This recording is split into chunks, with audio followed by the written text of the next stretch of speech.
কিয়ামতের আগে আগে আরো কিছু মানুষকে আল্লাহ পাক কিন্তু শূকর এবং বানরে পরিণত করবে। এই হাদিসটা কি জানেন? হাদিসটা শুনে রাখেন, এটা আখিরুল জামান বা কিয়ামতের আলামত সংক্রান্ত হাদিসগুলোর মধ্যে পাবেন। আল্লাহ রাসূল সাল্লাল্লাহু আলাইহি ওয়াসাল্লাম বলেছেন, কিয়ামতের আগে আগে আমার উম্মতের মধ্যে, ভালো করে শোনেন, কিয়ামতের আগে আগে আমার উম্মতের মধ্যে একদল মানুষ বের হবে যারা মদ পানকে হালাল মনে করবে। কাকে? মদ পান করাকে হালাল মনে করবে। যারা বাদ্যযন্ত্র, গায়িকা, নায়িকা এগুলো নিয়ে নর্তকী নাচাবে রাতের বেলা, এগুলোকে হালাল মনে করবে। যারা অশ্লীলতা, বেহায়াপনাকে জায়েজ করে নিবে, ঠিক আছে, এরকম কয়েকটা পাপের কথা বলে নবীজি বলছেন একদিন সকালবেলা আল্লাহ পাক তাদেরকে ঘৃণিত বানরে পরিণত করবে। এটা হবে সামনে, কখন কিভাবে হবে আল্লাহ ভালো জানে। এবার আমি কনসেপ্টে চলে আসি। এই যে পৃথিবীতে নেমে আসলাম, তাহলে আমরা কোত্থেকে আসছি ভাই? আমরা কি পৃথিবীর অধিবাসী ছিলাম? আমরা জান্নাতে ছিলাম, ওখান থেকে আল্লাহ পাক পাঠিয়েছে। এবার পৃথিবীতে এসে আদম আলাইহিস সালামের যুগে খুব একটা দুর্ঘটনা ঘটে নাই, একটা ঘটেছে। কয়টা? একটা।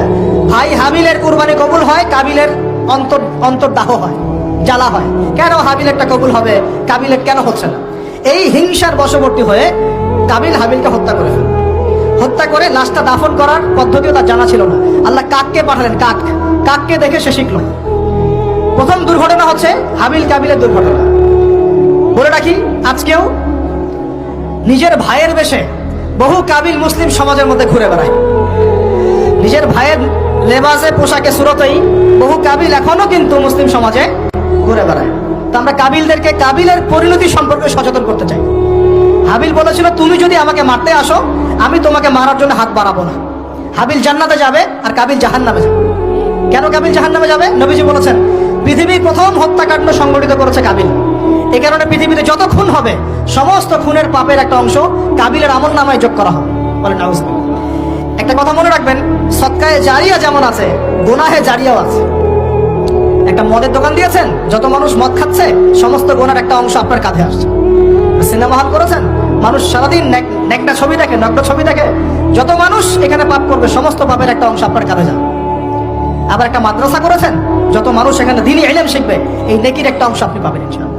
মরে গেলেও কবরে পাবেন ইনশাআল্লাহ। আল্লাহ পাক আমাদের সবাইকে সদকায়ে জারিয়া করার তৌফিক দেন, গুনাহে জারিয়া থেকে বাঁচিয়ে রাখুন। খুব খেয়াল রাখবেন, আল্লাহ পাক আমাদের হেফাজত করুন বলি আমিন। এবার ওই যুগ শেষ, নূহ আলাইহিস সালামের যুগ। এই যুগে আল্লাহর একই সুন্নাত। নূহ আলাইহিস সালাম 950 বছর দাওয়াত দিলেন, 40টা বা 80টা পরিবার ইসলাম কবুল করেছে, বাকিরা করেনি। যারা করে নাই আল্লাহ পাক তাদেরকে ডুবিয়ে মারলেন, যারা করেছে আল্লাহ পাক উদ্ধার করলেন।